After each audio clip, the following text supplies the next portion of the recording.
नमस्कार दोस्तों, क्या हाल है? तो क्या कर रहे हैं आप सब?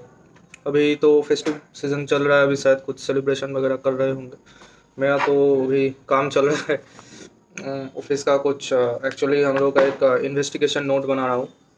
ये आप देख पा रहे हो कि काफ़ी लंबा डिक्टेशन है यार। तो ख़त्म नहीं कर पाया मैं, तो सर ने घर के लिए भी दे दिया है। अभी मतलब ऑफिस भी हुआ और वर्क फ्रॉम होम दोनों कंबाइंड हो गया। तो चलो, यही चल रहा है, कर रहे हैं। और आप सबको पता ही होगा कि एसएससी स्टेनोग्राफर एग्जामिनेशन 2020 का डेट आ गया है। और और अभी मुश्किल से 12 से 15 दिन बचे हुए हैं। तो मैं आप सबको एक कम्प्रीहेंसिव स्ट्रेटेजी में दूंगा, जो एग्ज़ाम से पहले आप लोग जिस हिसाब से कर सकते हो, मैं स्ट्रेटेजी देने का कोशिश करूँगा। क्यों कोशिश करूँगा, ये बात मैं इसलिए बोल रहा हूँ क्योंकि स्ट्रेटेजी वेरी करता है फ्रॉम पर्सन टू पर्सन। ठीक है, मैं जिस स्ट्रेटेजी से पढ़ाई करता हूँ, आप जिस स्ट्रेटेजी से पढ़ाई करते हो, एक स्ट्रेटेजी अलग होगा। हमेशा अलग ही होता है, नेचुरल जो स्ट्रेटेजी होता है। अब मैं कुछ आपको बना दूंगा ज़बरदस्ती, उसी को आपको फॉलो करना है, या ऐसा कुछ बात नहीं है। आप अपने हिसाब से उसको मॉडिफाई कर सकते हो। स्ट्रेटेजी बोलने से पहले मैं आपको कुछ 2-3 पॉइंट्स मैं आपको बोल रहा हूँ, जिसको आप बहुत मन दे के ध्यान से आप सुनिए। पॉइंट नंबर 1, आप सबका जो शेड्यूल है उस हिसाब से आपको इस स्ट्रेटेजी को मोल्ड करना पड़ेगा। उस हिसाब से इसको आपको इम्प्लीमेंट करना पड़ेगा। नहीं नहीं तो ये स्ट्रेटेजी इफ़ेक्टिव नहीं हो पाएगा, अच्छा नहीं लाएगा आपके अंदर। आपको बेटर बनाने के लिए मैं ये स्ट्रेटेजी बताऊँगा ना, तो आपको अपने शेड्यूल के हिसाब से उसको जो है मॉडिफाई करना पड़ेगा। पॉइंट नंबर 2, हर किसी का पढ़ने का स्पीड, समझने का स्पीड, प्रैक्टिस करने का स्पीड अलग अलग होता है। आप अपने लेवल का जो बेस्ट है उसको दीजिए और वो बेस्ट देके आप ट्राई कीजिए। पॉइंट नंबर 3, आप में से हर एक का वीकनेसेस अलग होगा, स्ट्रेंथ अलग होगा, जो कि मुझे पता नहीं है। तो आपको जो है अपना वीकनेस, अपना स्ट्रेंथ, इसको पहले समझना है। और उसको समझने के लिए क्या करना होगा वो मैं अभी कुछ देर में बता रहा हूँ। तो वो पहले समझना है कि स्ट्रेंथ और वीकनेस कहाँ कहाँ पर है आपका। तो उसके बाद आप मेरी स्ट्रेटेजी को आप इम्प्लीमेंट करोगे तो ज़्यादा बेहतर रहेगा। क्योंकि स्ट्रेटेजी उस हिसाब से आप उसको चलाओगे और आपका जो स्ट्रेंथ है वो और भी स्ट्रांग होगा, और जो आपका वीक पार्ट है उसको आप थोड़ा ठीक ठाक लेवल में लेके आओगे, जो कि एग्ज़ाम में आपको अच्छे से अच्छा नंबर दे सके। तो उस हिसाब से मैं इसको बताने वाला हूँ। तो ठीक है गाइस, चलिए फिर शुरू करते हैं। मेरा 10 डेज़ का मैं एक स्ट्रेटेजी आपको बोलता हूँ, जो कि मुझे लगता है कि अच्छा होगा सबके लिए। और उसमें आप अपने हिसाब से, जैसा मैंने पहले भी बोला हुआ है, अपने हिसाब से उसको मॉडिफाई कर सकते हो, कुछ पॉइंट्स उससे निकाल सकते हो। खुद का अपना एक्सपीरियंस से अगर आपको कुछ लगता है कि ये पॉइंट होना चाहिए, तो आप उसमें अपने हिसाब से आप पॉइंट ऐड कर सकते हो। मैं ये वीडियो इसलिए बना रहा हूँ क्योंकि आपको एक रेफरेंस मिल जाएगा, आपको एक स्केल मिल जाएगा, आपको एक प्रोफार्मा मिल जाएगा, जिसके हिसाब से आप आगे का काम या आगे की कार्यवाही आप कर सको। ठीक है, तो अभी हम स्ट्रेटेजी में आते हैं। स्ट्रेटेजी का पॉइंट वन में सबसे पहले जो चीज़ आपको समझना है वो ये है कि आपका जो स्ट्रेंथ है या वीकनेस है वो कौन से टॉपिक के ऊपर है। सिलेबस आपको पता है, एग्ज़ाम टेस्ट ईयर 1 किस हिसाब से बनता है, क्या उसका मार्क्स डिस्ट्रीब्यूशन है, ये भी आपको अब तक तो ऑब्वियसली पता ही होगा। 100 जहाँ 50% वेटेज आपको इंग्लिश में मिलेगा, और बाकी 50% वेटेज में 25% आपको जनरल अवेयरनेस में वेटेज मिल रहा है, और 25% आपको रीजनिंग में वेटेज मिल रहा है। तो आधा वेटेज तो आपका इंग्लिश में ही है। अगर आप इंग्लिश में वीक हो तो मैं बताऊंगा कि सबसे पहले जो चीज़ आपको करना है, जो आपको पॉइंट उसमें देखना है कि कहाँ आप ज़्यादा गलती कर रहे हो। ये देखने के लिए आपको या तो प्रीवियस ईयर क्वेश्चन पेपर्स लगाना पड़ेगा। अगर वो लगाओ, आप उसको, आप चाहे प्रीवियस ईयर भी लगा लो। मैं आपको सजेस्ट करूँगा कि जो online exam, mock exam platforms है, उनमें से किसी भी एक का आप परचेस करो और उससे आप प्रैक्टिस लगाओ। हाँ, फ्री सेट्स आते हैं, 1-2 फ्री सेट्स आते रहते हैं, सैटरडे को, संडे को वो फ्री सेट्स निकालते हैं। मैं भी फ्री सेट्स सैटरडे संडे को देता हूँ, लेकिन मैंने परचेस करके रखा हुआ है क्योंकि वीकडेज़ में भी मुझे टाइम निकाल के देना पड़ता है। चाहे मैं नौकरी करूँ, जो भी करूँ, पढ़ाई मुझे करना है तो करना है। ये ज़िद सबके अंदर होना चाहिए। हर चीज़ के बाद भी आपको पढ़ाई का टाइम निकालना पड़ेगा, क्योंकि आप अगर दूसरे चीज़ें कर रहे हो, घूम रहे हो, फिर रहे हो, खा रहे हो, पी रहे हो, जो भी आप कर रहे हो, उसके बाद आपको पढ़ाई करना है, क्योंकि पढ़ाई जो है एक स्टूडेंट लाइफ का, एक एस्पिरेंट लाइफ का एक फंडामेंटल सच होना चाहिए। फंडामेंटल एक फैक्ट है, ये एक ट्रूथ है जिसको आप डिनाई नहीं कर सकते हो। अगर आप मान लेते हो कि नहीं, बस मेरा बस इतना ही करना था, इसके आगे मेरा कुछ होना है नहीं, तो आप पढ़ाई छोड़ दो। मैं आपको उसमें फोर्स नहीं करूँगा, ये आपके अंदर से खुद से आना चाहिए। जैसे अभी फेस्टिव सीजन चल रहा है, अभी बहुत लोग एंजॉय कर रहे हैं, सेलिब्रेट कर रहे हैं, अच्छी बात है, आप भी सेलिब्रेट करो। मैं नहीं बोल रहा हूँ कि आप मना कर दो सबको, लेकिन आप फैमिली के साथ सेलिब्रेशन का टाइम थोड़ा लिमिटेड कर दो। थोड़ा लिमिटेड टाइम के लिए आप 1-2 साल, 3-4 साल, 5-6 साल सेलिब्रेट करोगे तो उसमें बड़ा कोई भौचाल नहीं आ जाएगा, बड़ा कोई प्रॉब्लम नहीं होगा उसमें। लेकिन आप अगर इस 5-6 साल में एक नौकरी आप लगा लेते हो तो वो आपके लिए, आपके फैमिली के लिए, आपके फ्यूचर के लिए बहुत ज़्यादा इम्पोर्टेंट है। ये चीज़ आप समझो। आप you should live at the moment, I agree with that. आपको एंजॉय भी करना चाहिए, ज़िंदगी का हर हर वो पल आप एंजॉय करना चाहिए, लेकिन फ्यूचर के बारे में भी तो सोचना पड़ेगा ना। फ्यूचर में अगर अभी से आप थोड़ा बहुत मैनेज कर लेते हो, कम एंजॉय करके, या थोड़ा बहुत सेक्रीफाइस कर लेते हो, तो फ्यूचर के लिए तो ज़्यादा बेहतर होगा ना, ज़्यादा बेटर हो जाएगा। क्योंकि अभी मैं पकड़ लेता हूँ एसएससी का एग्ज़ाम प्रोसेस 3-4 साल तो लग जाता है, तो 3-4 साल में आपको क्लियर हो जाएगा। जब तक 1 साल क्रॉस होगा आप दूसरे साल का भी एग्ज़ाम दे दोगे, तो इस साल नहीं लगेगा, अगले वाला एग्ज़ाम में लगेगा, उसमें नहीं लगेगा तो उसके अगले वाले में लगेगा। बस कॉन्फिडेंस होना चाहिए, और वो जो कंसिस्टेंसी है उसको बस मेंटेन करना है। कितने बंदे नौकरी लगाए हुए बंदे एक के बाद एक एग्जाम क्रैक कर रहे हैं, कैसे कर रहे हैं? उनको ऑफिस नहीं जाना होता है, ऑफिस भी जाना होता है, काम भी करना होता है, हर साल वो एग्जाम क्रैक कर रहे हैं। आपको यूट्यूब में भी आपको मिल जाएगा, ज़्यादा दूर जाने का ज़रूरत नहीं है। जो मोबाइल आप चलाते हो उसमें ही आपको ऐसे एग्जाम्पल मिल जाएंगे। बहुत लोग ऐसे जो अभी वीडियो बनाते हैं आपका स्टडी से रिलेटेड, तो उन्होंने बहुत सारा एग्जाम क्रैक करके रखा हुआ है, नौकरी करते करते एग्जाम क्रैक किया हुआ है।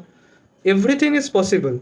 बस आपको जानना है कि कैसे हम मैनेज करें, उस हिसाब से आपको स्ट्रेटेजी बनानी है। आपको जो इम्पोर्टेंस है, किस चीज़ का मोल ज़्यादा है, ये पहले आप समझो। अभी जो टाइम चल रहा है ना, आप चारों तरफ देख लो, आपके सरसों के तेल से शुरू करके गाड़ी का तेल तक महंगाई आप समझ लो, आप देख पा रहे हो, आपको पता ही होगा। तो इस पोजीशन में, इस सिचुएशन में आपको अगर एक स्टेबल एक नौकरी मिल जाती है, तो उसके लिए थोड़ा बहुत अभी सैक्रिफाइस करना होता है, अभी हार्डवर्क करना होता है, तो क्या प्रॉब्लम है? रिवार्ड तो आपको बढ़िया चाहिए ना, रिवार्ड आपको बढ़िया चाहिए, तो वो कैसे आएगा? बलिदान देना पड़ेगा, बलिदान दो, देना स्टार्ट करो, हर रोज़ दो, सैक्रिफाइस करो बहुत सारे चीज़ को। लेकिन हाँ, हेल्थ, स्लीप, ये दो चीज़ सैक्रिफाइस मत करो। 6 to 7 आवर्स स्लीप आपका मैंडेटरी है हर रोज़। और हेल्थ, हेल्थ के लिए आप रोज़ सुबह आप बेसिक वर्कआउट करो, बेसिक आप फ्री हैंड्स वगैरह करो, और अपने आप को फिट रखो, तंदुरुस्त रखो। आपका बॉडी अगर फिट नहीं रहेगा, माइंड फिट नहीं रहेगा, माइंड फिट नहीं रहेगा तो आप पढ़ाई नहीं कर पाओगे, चाहे आप जितना भी जोर लगा लो। तो आपको खाना भी, डाइटिंग भी उस हिसाब से करना है। इतना ज़्यादा नहीं खाना है कि खा के फिर नींद आ जाए, और इतना कम भी नहीं खाना है कि बार बार भूख लगते रहे। तो आपको उस हिसाब से एवरेज आपको डाइटिंग मेंटेन करना है। सुबह उठ के आपको वर्कआउट, बेसिक वर्कआउट हल्का सा आधा घंटे के लिए 30 मिनट्स में थोड़ा फ्री हैंड्स वगैरह कर लो, सूर्य प्रणाम कर लो। सूर्य प्रणाम अगर नहीं पता है, आप नेट में सर्च करो, सब कुछ आपको मिल जाएगा। इतना तो आप कर ही सकते हो ना। तो ये सब करो, उसके बाद आप सुबह का फ्रेश माइंड में वो पढ़ने बैठो जिसमें आपका बहुत ज़्यादा वीकनेस है। वीकनेस का पता कैसे चलेगा? मॉक लगाओ, ऑनलाइन प्लेटफॉर्म का कोई भी एक जो आपको अच्छा लगे, सस्ता सुंदर टिकाऊ लगे, आपके हिसाब से ठीक लगे, आप उसको परचेस करो। परचेस करने के लिए मैं इसलिए बोल रहा हूँ क्योंकि यार देखो, वैसे भी बहुत पैसा निकल जाता है। मैं नहीं बोल रहा हूँ कि आपका पैसा मतलब आप खर्चा नहीं करते हो, आपका नौकरी नहीं है इसलिए आप नहीं खर्च होता, ऐसा तो नहीं है ना। खर्चा तो आप करते ही हो। आप अभी नौकरी जॉबलेस हो, फिर भी आप थोड़ा बहुत खर्चा इधर उधर का कर ही लेते हो। तो अगर मॉक एग्ज़ाम के लिए आप एक ऑनलाइन अगर एक परचेस करते हो 3 मंथ्स का या 6 मंथ्स का, तो उसमें ज़्यादा खर्चा नहीं है। आप रेट्स चेक करो, बहुत सारा है, मैं किसी को प्रमोट नहीं करना चाहता, लेकिन आप सर्च करोगे तो आपको पता चल जाएगा। और अच्छे सभी अच्छे हैं, थोड़ा स्टैंडर्ड आपका उसमें आता है टेक्स्ट बुक ग्रेड अप, और एसएससी ट्यूब, और एसएससी ट्यूब, और वो क्या है, ऑलिव बोर्ड है, ये सब थोड़ा स्टैंडर्ड में आ जाता है। और भी आजकल नया नया अच्छा अच्छा निकल रहा है, आप उसमें सर्च करके उस हिसाब से आप अपना परचेस करो। परचेस करके मॉक एग्ज़ाम लगाओ। मॉक एग्ज़ाम जब तक नहीं लगाओगे आपको अपने कैपेबिलिटीज़ नहीं पता चलेगा। ये चीज़ बहुत पहले ही करनी थी, लेकिन अगर आप अभी तक नहीं किए हो तो अब करो। तो मॉक एग्ज़ाम जैसे लगाओगे आपको पता चलेगा कि रीज़निंग में कौन-सा पार्ट में मिस्टेक्स ज़्यादा हो रहा है, इंग्लिश में कौन-सा पार्ट में ज़्यादा छूट रहा है। अभी अगर स्पॉटिंग एरर में बहुत ज़्यादा मिस्टेक आ रहा है और ग्रामर पार्ट आपका वीक है, तो ग्रामर ठीक करने के लिए अभी नॉर्मन लुईस वाला किताब आप उठा लो, उसमें थोड़ा आप वो पढ़ो, वर्ड पावर मेड इजी देखो। जो इंग्लिश का किताब अभी आपके पास अवेलेबल है उसी में से ग्रामर चेक करो, ग्रामर ठीक करो, time on tense, article, preposition, ये सब वगैरह आप सही से चेक करो। और वॉइस चेंज और नरेशन ये इतना ज़्यादा इम्पोर्टेंट है, मैं जितना इसको एम्फेसाइज करूँ उतना कम होगा। आपको वॉइस चेंज और नरेशन आपका पूरा एकदम रटा हुआ होना चाहिए कि वर्ब का क्या चेंज होता है। अगर डायरेक्ट में प्रेजेंट होता है तो इनडायरेक्ट में क्या आता है, पास्ट होता है तो क्या है, सिंपल प्रेजेंट, प्रेजेंट परफेक्ट अगर है तो इसमें पास्ट परफेक्ट होगा। आपको इस हिसाब से पूरा एकदम नक्शा बना लेना है कि यहाँ प्रेजेंट होगा तो यहाँ पास्ट होगा। Ram pledge cricket, Kohli pledge cricket, फिर यहाँ पे इनडायरेक्ट में हो जाएगा cricket is played by Kohli, is played हो गया। अगर यहाँ पे आप पास्ट रखोगे कोहली प्लेड क्रिकेट तो यहाँ हो जाएगा वॉज प्लेड। आप यहाँ रखोगे कि इज प्लेइंग तो यहाँ हो जाएगा इज बीइंग प्लेड। वर्ब जो है मेन चीज़ होता है, सब्जेक्ट ऑब्जेक्ट तो हेरा फेरी कोई भी कर सकता है, लेकिन वर्ब अगर आप ऑप्शन में जब आप चेक करोगे ना, आप बस वर्ब को ट्रैक करो, यहाँ जो वर्ब था उसको बदला के क्या होगा इनडायरेक्ट में वो आप दिमाग में रख लो। उसके बाद ऑप्शन चेक करो, आपको चार ऑप्शन में से एक ऑप्शन में ही सही वर्ब मिलेगा, तुरंत टिक करो, निकल जाओ। ये होता है शॉर्टकट, ये होता है आपको टाइम सेव करने का तरीका। लेकिन अगर आपका इंग्लिश इतना स्ट्रांग नहीं है, मजबूत नहीं है, तो आप कैसे कर पाओगे, है ना। तो इसलिए सबसे पहले जो है, जो ग्रामेटिकल जो रूल्स वगैरह है, अभी जो कुछ दिन है इसको अच्छे से आप रट्टा मार लो। वॉइस चेंज नरेशन चेंज का रूल देख लो, सिनोनिम एंटोनिम आप पढ़ो और ज़्यादा उसको रिवाइज करो। पूरा लिस्ट आपके पास होना चाहिए सिनोनिम एंटोनिम का, उसको बहुत ज़्यादा रिवाइज करो। इंग्लिश में आपको जोर देना है, इंग्लिश आपका मार्क्स लाएगा। जो वेटेज है, आधा आधा वेटेज इंग्लिश में है, ये आपको ज़्यादा से ज़्यादा 100 में से ना आपको 80 अबव तो लाना ही है, आपको 85 अबव लाना है। 90 के आसपास आप जितना आओगे उतना आपका चांस जो है मजबूत होगा। तो इंग्लिश में आपको बहुत अच्छे से एकदम एक्यूरेसी के साथ आपको एग्ज़ाम देना है। और प्रिपरेशन ऐसे करो, उसी लाइन में करो, ग्रामर्स वगैरह सब एकदम देख लो, रूल्स पढ़ लो। और आप अभी वोकाबुलरी पावर अभी बढ़ाना थोड़ा मुश्किल है, लेकिन जितना हो सके आप इंग्लिश को ज़्यादा से ज़्यादा टाइम दो। सुबह उठ के आप पूरा इंग्लिश का सिनोनिम एंटोनिम्स रट्टा मारो 50-50 करके हर रोज़। आगे का अगले वाले दिन जो आज 50 आप पढ़ रहे हो, अगले वाले दिन उस 50 को भी रिवाइज करके नया से 50 पढ़ो, 100 हो जाएगा। उसके अगले वाले दिन आप 150 पढ़ोगे, उसके अगले वाले दिन 200 पढ़ोगे। इस हिसाब से आपको पढ़ना चाहिए। सैटरडे संडे जब आएगा तब तो भाई पूरा रिवाइज होगा, जितना भी आपने पढ़ा हुआ है पूरा रिवाइज होगा। सारा दिन लेके आप रिवाइज करो, पूरा टाइम देना पड़ेगा आपको। अभी मैं प्रिज्यूम कर लेता हूँ कि आप कोई जॉब नहीं करते हो, आप सिर्फ प्रिपरेशन कर रहे हो। इसका मतलब आपके हाथ में पूरा टाइम है, घर में रहते हो और जॉब नहीं है, इसका मतलब कुछ ना कुछ काम आपको इधर उधर का मिलता होगा, आपको बाहर जाना पड़ता होगा कुछ ना कुछ काम के लिए, तो वो काम आप करो, ठीक है। लेकिन पढ़ाई के लिए मिनिमम आपको अभी 14 घंटा तो निकालना ही है। 14 आवर्स आपको निकालना है, जिसमें से आप 5 to 6 आवर्स आपको इंग्लिश को देनी है। 6 आवर्स आप इंग्लिश को दीजिए, 14 घंटे निकालिए, उसमें से 6 घंटा आप इंग्लिश को दीजिए, 4 घंटा आप रीजनिंग को दीजिए। अगर इंग्लिश बहुत ज़्यादा वीक है तो उसको आप 8 घंटा दीजिए। अब यहाँ आ जाता है कि आपके समझदारी का बात आ जाता है। आपको समझना पड़ेगा कि इंग्लिश का हालत कितना ज़्यादा ख़राब है, बहुत ज़्यादा ख़राब है। तो आपको इसे शायद हो सके तो 8-9 घंटा भी देना पड़ जाए, क्योंकि इंग्लिश में आपको जो है पढ़ना पड़ेगा, बहुत ज़्यादा प्रैक्टिस करना पड़ेगा, लिख लिख के आपको प्रैक्टिस करना पड़ेगा, तब जाके आपके दिमाग में वो रूल जो है प्रॉपर्ली बैठ जाएगा। ऐसे आप उसको देखोगे और बस रट्टा मारोगे तो उससे नहीं होगा। आपको simple present, simple past, simple present continuous, past continuous, present perfect, past perfect, ऐसे करके आपको पूरा प्रैक्टिस करना है। टाइम एंड टेंस का पूरा एक्सरसाइज करना है। सिनोनिम एंटोनिम को अब पढ़ो, उसको लिखने का ज़रूरत नहीं है। लेकिन यहाँ जो ग्रामर का रूल्स है, वर्ब हो गया, आर्टिकल हो गया, प्रीपोजिशन हो गया, इसको आपको लिख के प्रैक्टिस करना पड़ेगा। और आप मॉक दो और प्रीवियस ईयर पेपर्स जितना हो सके दो, वो जितना बार हो सके आप उसको रिवाइज करो बार बार। आप बार बार रिवाइज करोगे तो आपका नॉलेज का बेसिक इससे स्ट्रांग होगा। आपको जो है नॉलेज का जो एक्सपेंशन है वो होगा। आपको पता होगा कि कौन सी चीज़ के बाद कौन सा चीज़ लगता है। तो ये बहुत ज़्यादा इंग्लिश में इम्पोर्टेंट है। तो ये सब आप करो। और इसके बाद मैं आ जाता हूँ रीजनिंग में। तो अगर आपने 6 से 8 घंटे आप इंग्लिश को दे दिए, तो रीजनिंग में आपको 4 घंटे तो देना ही पड़ेगा। रीजनिंग में आप 4 घंटे दो, क्योंकि रीजनिंग जो है बहुत ज़्यादा एक्यूरेटली आपको मार्क्स ला के दे सकता है। ऐसा एक सेक्शन है रीजनिंग। रीजनिंग में गलती बहुत कम होता है। अगर आपको जो पता है तो पता है, अगर आप नहीं ढूंढ पा रहे हो लॉजिक, तो आप वो क्वेश्चन अटेम्प्ट नहीं कर पाओगे। अगर आपको लॉजिक दिख रहा है तो आप तुरंत कर दोगे, लॉजिक नहीं दिख रहा है तो आप अटेम्प्ट ही नहीं कर पाओगे, आपको पता ही नहीं चलेगा। तो ये जो लॉजिक है ना, रीजनिंग का बहुत सारा सवाल आजकल बहुत घुमा फिरा के पेचीला सवाल दे रहे हैं उसमें एसएससी। तो ये लॉजिक आपके दिमाग में तुरंत देख के कैसे आएगा? ये तभी आएगा जब आप बहुत प्रैक्टिस कर रहे हो, जब आप प्रीवियस ईयर्स दे रहे हो और मॉक एग्ज़ाम दे रहे हो, तभी ये चीज़ आएगा। क्योंकि ऐसा हज़ारों लॉजिक आपको वो एग्ज़ाम के सेट्स में मिल जाएंगे, और वो सेट जैसे आप सॉल्व करोगे या नहीं कर पाओगे, छोड़ दोगे, उसके बाद आप एनालाइज करोगे ना।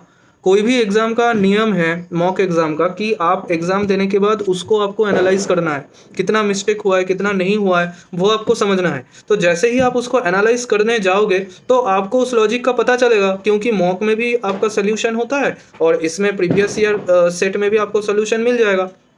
तो आपको समझना है कि ये जोड़ रहा है, घटा रहा है, या डिवाइड कर रहा है, या इसका नंबर जो है ये ऑड है या इवन है। तो ये सब आपको वो लॉजिक देख के पता चल जाएगा। तो ऐसे बहुत सारे लॉजिक रीजनिंग में आते रहेंगे, 5, 6, 7, 8, 10 टाइप का ऐसे सवाल हो जाएंगे रीजनिंग में। तो वो जितना आप उसको प्रैक्टिस करोगे रोज एटलीस्ट एक एग्ज़ाम तो आपको देना ही है मॉक एग्ज़ाम। तो जितना आप उसको प्रैक्टिस करोगे तो आपको जो है वो लॉजिक के बारे में उतना ज़्यादा जानकारी होगा, उतना ज़्यादा पता चलेगा। तो आप रियल एग्ज़ाम में जब बैठोगे, आप जब उस सवाल को देखोगे तो देख के ही आपके दिमाग में तुरंत क्लिक करेगा। आप वैसे देख के ही आप कैलकुलेशन करने लगोगे, क्योंकि चलिए देखते इसको प्लस करके इसको यहाँ से घटा के ये आ रहा है क्या, सेकंड वाला नहीं आ रहा है तो दूसरा भी दिमाग में तुरंत आ जाएगा, तो उसको भी आप ट्राई करोगे। तो ऐसा होता है सिस्टम, ये होता है प्रोसेस। ये पूरा चीज़ जो है इसको आपको ज़्यादा से ज़्यादा अभी प्रैक्टिस करना है, क्योंकि अभी जो है फाइनल टाइम है। अभी आप दबा के एकदम 14 घंटा आप पढ़ो, 14 घंटा निकाल के उसमें से 4 घंटा आप रीजनिंग को दो। रीजनिंग में 50 में से 45 अबव तो लाना ही है, एक भी मार्क्स नहीं छोड़ना है, और नेगेटिव तो करना ही नहीं है। मार्क्स छोड़ने लायक रीजनिंग का सवाल आता ही नहीं है। अगर आप सीजीएल का रीजनिंग देखे होगे, सीएचएसएल का रीजनिंग देखे होगे ना, उसके सामने ये कुछ नहीं है। एसएससी स्टेनो का रीजनिंग कुछ नहीं है। ये एग्ज़ाम भी आप क्रैक करवाओगे और आपका अच्छा मार्क्स भी आएगा, मैं आपको बता रहा हूँ। लेकिन आपको ये सब चीज़ करना पड़ेगा और बहुत ज़्यादा अपने ऊपर प्रेशर लेके आपको ये पूरा ख़त्म करना है, पूरा प्रैक्टिस सेट ख़त्म करना है और उसको रिवाइज देना है, और 14 घंटा पढ़ाई करना है सुबह से लेकर रात तक। बीच में आप छोटा छोटा ब्रेक ले सकते हो, खाने का, नहाने का, वो ब्रेक आप लो, सोने का, तो वो उससे मतलब नहीं है। लेकिन टोटल आपको 14 आवर्स पढ़ना है अभी। अगर आप 8 घंटे इंग्लिश को देते हो और 4 घंटे रीजनिंग को देते हो, इसमें 8 8 4 आपका 12 हो गया, तो 14 माइनस 12 इक्वल्स टू 2 आवर्स आपका बचे रहता है। तो इन 2 आवर्स में 1 घंटा आप जनरल अवेयरनेस को दो, और 1 घंटा का आप 1 घंटा जनरल अवेयरनेस को दो, और 1 घंटा आपका जहाँ ज़्यादा वीकनेस आ रहा है वहाँ पे आप अलॉट कर दो। कहीं भी अगर आपको लगता है कि जनरल अवेयरनेस में 2 घंटा देना है तो 2 घंटा दो। मैं जनरल अवेयरनेस में कम समय देने की बात इसलिए कर रहा हूँ क्योंकि अभी जो सिचुएशन है, अभी टाइम है 10 दिन, 10 से 12 से 15 दिन है अभी। तो इतना कम टाइम में आप स्टैटिक जीके पढ़ के कुछ ज़्यादा कुछ नहीं कर पाओगे, मुझे नहीं लगता है। हाँ, उसमें से बहुत लोग जो है आउटस्टैंडिंग होते हैं, वो टैलेंटेड होते हैं। अब टैलेंटेड बंदे का बात मैं यहाँ नहीं कर रहा हूँ, मैं सिंपल बात कर रहा हूँ यार। जो सिंपल लोग जैसे करते हैं, जैसा मैं करता हूँ, मैं उस हिसाब से बात करता हूँ। मेरे साथ बहुत दोस्त पढ़ते थे, वो सारा दिन मेरे साथ घूमते थे, फिरते थे, और बाद में जब रिजल्ट आता था तो उस टाइम में वो टॉपर हो जाते थे। क्यों? क्योंकि वो घर जाके रात में पूरा रात पढ़ते थे। ये चीज़ होता है, ये होता है टैलेंट, ये होता है एक्सपर्ट। एक्सपर्ट का बात अलग है और आम आदमी का लाइन अलग है ना। एक्सपर्ट्स तो स्टंट्स भी कर सकते, हम नहीं कर सकते। हम करेंगे तो उसमें रिस्क है। तो हमको जो है, जो रास्ता सही है उसको पकड़ के चलना पड़ेगा। तो मैं तभी आपको बोल रहा हूँ कि आप ये जो 14 घंटा है इसको ज़्यादा से ज़्यादा आप पूरा इसको यूटिलाइज़ करो। और ऐसे आप कैसे आपको यूटिलाइज़ करना है वो मार्गदर्शन मैं आपको देने का कोशिश कर रहा हूँ। उसमें आप अपना मसाला डाल सकते हो, आप अपने हिसाब से उसको मॉडिफ़ाई कर सकते हो। तो बिल्कुल करो, मैं तो आपको बता रहा हूँ कि मॉडिफ़ाई करो, क्योंकि आपका वीकनेस, आपका स्ट्रेंथ आपको सबसे अच्छा पता होना चाहिए। तो आप ऐसे प्रैक्टिस करो। और जनरल अवेयरनेस का बहुत ज़्यादा मैं आशा नहीं करता हूँ, क्योंकि मेरा पर्सनल एक्सपीरियंस में से जनरल अवेयरनेस अच्छा नहीं हुआ है कभी। और आपको अगर अच्छा लगता है जनरल अवेयरनेस, आपका इंटरेस्ट है, तो आप उसको 2 घंटा दे सकते हो। और 2 घंटा दे सकते हो। और अगर मेरे हिसाब से मुझसे पूछो तो मैं कहूँगा कि जनरल अवेयरनेस अवेयरनेस काफ़ी ज़्यादा अनसर्टेन है। ठीक है, इसमें कुछ श्योरिटी कुछ होता है नहीं। आप कुछ पढ़ के गए, वहाँ कुछ आया, कितना पढ़ सकते हो? जितना हो सके आप पढ़ो। स्टैटिक जीके लूसेंट का मैं बता चुका हूँ पहले। अभी आपका शायद टाइम नहीं हो पाएगा। करंट अफेयर्स के लिए कैप्सूल्स होता है, ऑनलाइन कैप्सूल्स मिल जाएँगे आपको, प्रैक्टिस मॉक्स वगैरह बहुत सारा कैप्सूल्स होता है। तो वो कैप्सूल्स आप जितना हो सके आप उसमें से इम्पोर्टेंट क्या-क्या होता है वो देख-देख के आप उसको पढ़ सकते हो, या उसको ऐसे पलट सकते हो। जब आप कहीं बस से या कहीं से आप ट्रैवल कर रहे हो, मोबाइल में आप ऐप में से करंट अफेयर्स का आप पढ़ सकते हो। हाँ, वहाँ से आप प्रैक्टिस कर सकते हो। तो ये है चीज़। तो मैंने 6 महीने का बोला था करंट अफेयर्स। अभी आप जितना हो सके आप करो, कोशिश करो। और ये 14 घंटे का जो मैंने बोला, इसको आप प्लस माइनस अपने हिसाब से टाइमिंग आप एडजस्ट कर सकते हो। और इसमें जो इम्पोर्टेंट है, रोज़ मॉक आपको देना है, मॉक लगानी है। मॉक लगाने का मतलब ये नहीं कि बस 2 घंटा बैठे एग्ज़ाम दे दिया हो गया। मॉक के बीच में आपको एक बार भी एग्ज़ाम पॉज़ नहीं करना है। अगर आप करते हो, करके इधर-उधर काम में जाते हो, या आप पॉज़ करके रख देते हो, शाम को फिर से देते हो, तो ये गलत प्रैक्टिस है। ये बहुत ज़्यादा आप गलत प्रैक्टिस कर रहे हो। स्पेशली एग्ज़ाम जब सर पे है, आपको ये प्रैक्टिस से बिल्कुल दूर रहना है। आपको पूरा सीरियसली मॉक देना है। जैसे आप रियल हॉल में मॉक क्यों दोगे? रियल हॉल में जाके आप एग्ज़ाम दे रहे हो, तो उस लेवल का आपको सीरियसनेस रखना है, उस लेवल का डेडिकेशन से आपको मॉक एग्ज़ाम लगाने हैं। और मॉक एग्ज़ाम लगाकर ही आपका जो है ज़िम्मेदारी ख़त्म नहीं होता है, आपका काम ख़त्म नहीं होता है। उसके बाद उसको एनालाइज़ करना, कितना मिस्टेक्स आया है, नेगेटिव मार्किंग्स कितना आया है, उसको एनालाइज़ करके उसको अलग से लिखना, उसको प्रैक्टिस करना, क्या लॉजिक था उसको अच्छे से चेक करना, कहाँ-कहाँ गलती हो गया उसको देखना। तो ये सभी मॉक एग्ज़ाम के प्रैक्टिस में ही उसके उसी के अंदर आता है। तो ये भी आपको करना है। और उसके बाद पढ़ाई तो है ही, जैसे मैंने बोला सुबह से लेके रात तक आप जितना हो सके आप इसको कवर कीजिए। और बिल्कुल मन लगा के पढ़िए। मोटिवेशन के लिए मैं तो हूँ ही, आपको कोई टेंशन लेने का ज़रूरत है नहीं। मैं बीच-बीच में मोटिवेट मैं करता रहूँगा। और ये जो स्ट्रैटेजी मैंने आपको बोला, ये आप अपने हिसाब से ज़रूर इम्प्लीमेंट कीजिए। और आप अपना पूरा शेड्यूल बना लीजिए, एक रूटीन बनाइए। रूटीन बना के उसमें डे 1, डे 2, डे 3 करके, या डेट उसमें लगा के आप उसको बनाइए। क्या-क्या पढ़ना है, कौन सा चीज़ कंप्लीट करनी है, उसको आप समझिए। और आप एग्ज़ाम ज़रूर लगाइए। अभी से लेके शुरू करके आप हर रोज़ एग्ज़ाम लगाइए, उसको एनालाइज़ कीजिए। ये बहुत ज़्यादा इम्पोर्टेंट है। रिटेन का मार्क्स बहुत मायने रखता है। आपको अच्छे से अच्छा डिपार्टमेंट चाहिए, तो उसके लिए रिटेन का मार्क्स बहुत ज़रूरत है। ये मुझसे बेहतर कौन जानता है। और आपको जो है पूरा ज़ोर लगाना है। रिटेन में जितना हो सके आपका कंपटीशन यूपीएससी वाले से होगा, सीजीएल वालों से होगा, सीएचएसएल वालों से होगा, और भी पीएससी एग्ज़ाम का जो प्रिपेयर कर रहे हैं उनसे भी होगा। और भी कोई एग्ज़ाम बैंक वालों का, उससे भी आपका कंपटीशन होगा। ये सारे लोग जो है स्टेनो के एग्ज़ाम में बैठेंगे, और रिटेन का मार्क्स आपको मैं बता के रखता हूँ, ये लोग ऊपर उठा देंगे, ऊपर चढ़ा देंगे उसको पूरा एकदम।